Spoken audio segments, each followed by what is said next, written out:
Hello and welcome to my channel. I know it's been a very long time since I last published a video, but here I wanted to introduce you to the new series of videos that I'm planning to do that would be called the Reading Club. I'm planning to take a text in a language, for example in Russian, read it faster, then more carefully, thoroughly, slowly analyzing the text and also analyzing its translation into English. And let me briefly explain why I decided to create such a series of videos. Many of my students who are studying different languages asked me many times to record my voice when we were reading different texts so that they could listen to this audio later at home and they could listen and read, listen and repeat after me, and they could understand better the vocabulary, the pronunciation, and the text itself. By the way, this is my new kitten.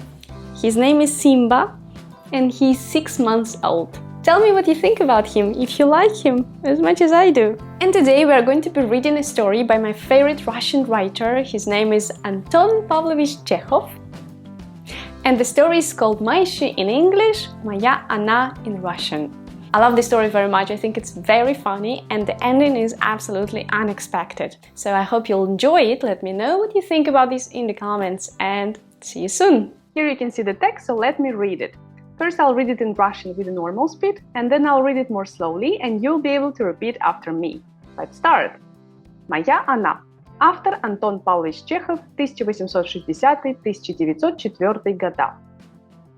Она, как авторитетно утверждают мои родители и начальники, родилась раньше меня.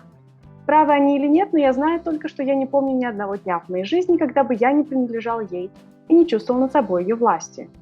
Она не покидает меня день и ночь. Я тоже не выказываю поползновения удрать от нее. Связь стала быть крепкая, прочная. Но не завидуйте, юная читательница. Эта трогательная связь не приносит мне ничего, кроме несчастий. Во-первых, моя она не отступает меня день и ночь, не дает мне заниматься делом. Она мешает мне читать, писать, гулять, наслаждаться природой. Я пишу эти строки, она толкает меня под локоть ежесекундно, как древняя Клеопатра не менее древнего Антония манит меня к ложу. Во-вторых, она разоряет меня, как французская кокотка. За ее привязанность я пожертвовал ей всем – карьерой, славой, комфортом. По ее милости я хожу раздет, живу в дешевом номере, питаюсь ерундой, пишу бледными чернилами. Все пожирает она ненасытная. Я ненавижу ее, презираю. Давно бы пора развестись с ней. Но не развелся я до сих пор не потому, что московские адвокаты берут за развод 4000. Детей у нас пока нет. Хотите знать ее имя? Извольте. Оно поэтично и напоминает Лилю, Лелю, Нелли. Ее зовут Лень. Now I'll read it more slowly and you can repeat after me. Let's start. Она, как авторитетно утверждают мои родители и начальники, родилась раньше меня. Правы они или нет, но я знаю только, что я не помню ни одного дня в моей жизни, когда бы я не принадлежал ей и не чувствовал над собой ее власти. Она не покидает меня день и ночь. Я тоже не выказываю поползновения удрать от нее. Связь стала быть крепкая, прочная. Но не завидуйте, юная читательница.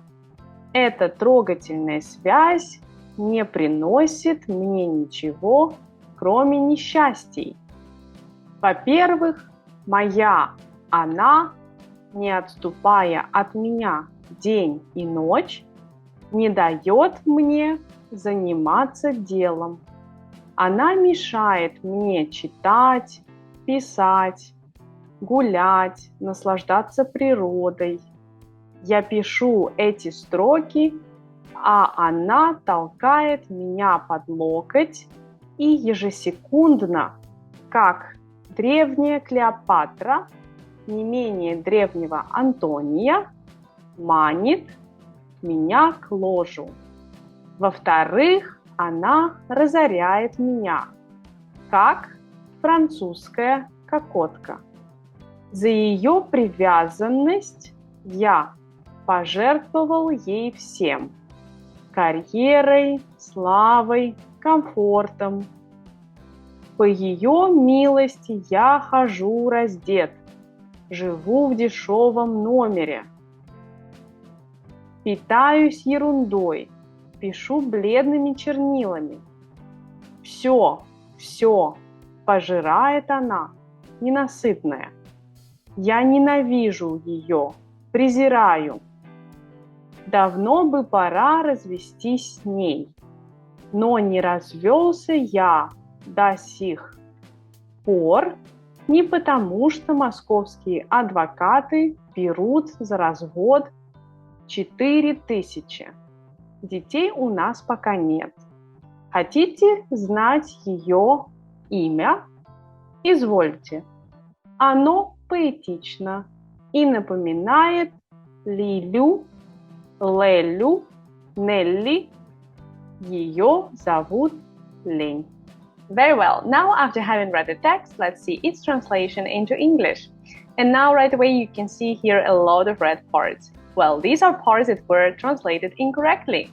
And we are going to take a look at them now. But first of all, I wanted to say that actually they determine the understanding of the text. So in my opinion, if you read only the English version without having read the Russian version, your understanding of the text is slightly incorrect. Okay, let's start. Let's take a look. First, the word авторитетно, I marked it because of the position. So in the English version, it goes after the verb, and in the Russian, it goes before the verb. Careful with that. Правы они или нет is translated as they aren't correct. But actually, it's be they correct or incorrect. There are both versions. Я не принадлежал ей is translated as I didn't have her, but actually she didn't have me. I didn't belong to her. The meaning is opposite. Связь is translated as the relationship, but actually связь is the connection or the relation. The relationship is more translated like отношения. Поползновение is translated as pretensions.